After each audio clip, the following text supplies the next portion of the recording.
Will you ever give Malaysia a chance if there's gonna be like a next movies? Hey, it's me, Ceddy Ang, all the way from Malaysia, representing Jurassic Cinemas. And hi, the director of the show, Gareth. Nice meeting you. You too, I like your t-shirt. Thank you so much. It was on purpose so that I can honor your work. Okay. So as a director, right, how do you make sure that this current movie live up to its previous legacy, and what is the one thing that you got to get it right? The problem is, I think when you start to make that list of like, okay, what is a Jurassic film? Right. And what is not a Jurassic film, it's really difficult because some of these things, especially cinema, I think it's really hard to put into words sometimes. It's just feelings. It's like writing about music or something. Yeah. You got to go on gut. And I think the main thing is for me was to be a real big fan of the original Jurassic Park.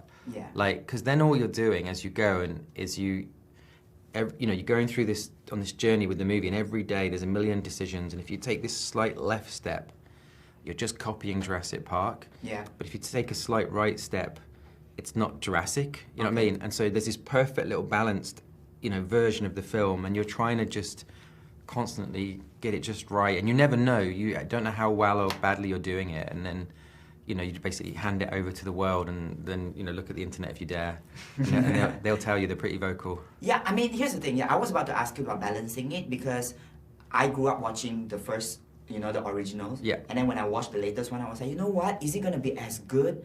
And I was blown away. What do you think is the one iconic scene in the latest one?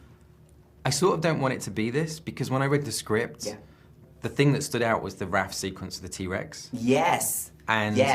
And I thought, okay, well, my job on this movie is to make sure the other sequences are as strong as this. Yep. I had no idea, actually, that it's taken from the original Jurassic Park.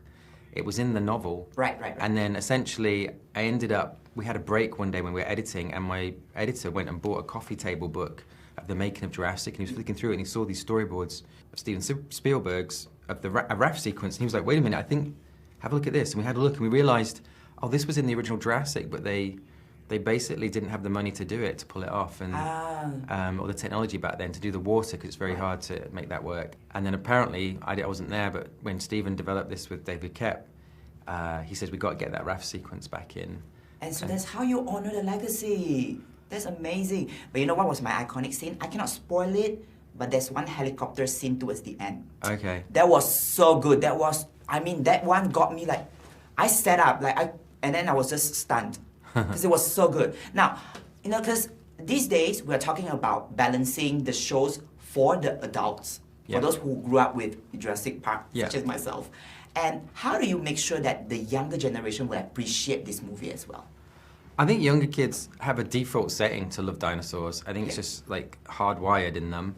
I think basically I'm a big kid, right? And it's a weird thing, I've been trying to think about this, because kids should not like dinosaurs. They should be really scared of them and hate them and want them like out of the house, right? I'd bet anyone $1,000, any kid's bedroom you could go in and find something that's a dinosaur, right? Yes. I think it's kind of like this fun, scary thing of, like a roller coaster ride. Right.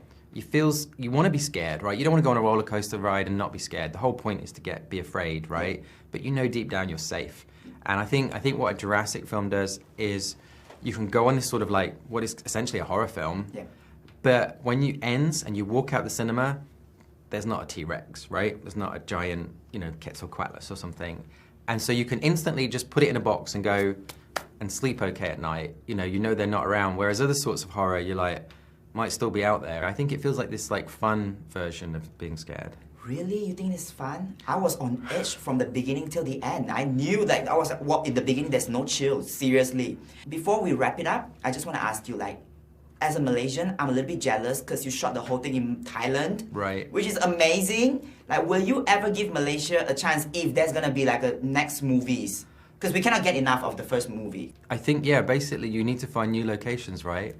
So maybe, I don't know, maybe if you're offering a little staycation at your place, Please. I could, the whole cast? Do a little scout, bring Jonathan Bailey. I mean, the food here is amazing, come on. I know you try Thai food, but Malaysian food, we're the best. All right, that's a deal, it's on camera now. It's on camera, you cannot escape. It's legally binding. Yes, it's legally binding. Okay, so before we wrap it up, knock knock. Who's there? Not the T-Rex. Very funny. I'm Please not a very laugh. good actor, so I can't laugh. This is why I'm this side of the camera. Right, that's true. Because I can't pretend to laugh. It was a very funny joke. I was laughing inside. Okay, trust me, it was very funny. Well, did I deliver it or did I flop it? I have no idea, but I had a good time talking to you. Like, I cannot wait for maybe more shows after this, more movies after this. Thank you so much. Thank you. Yes. Thanks a lot. Thank you so much.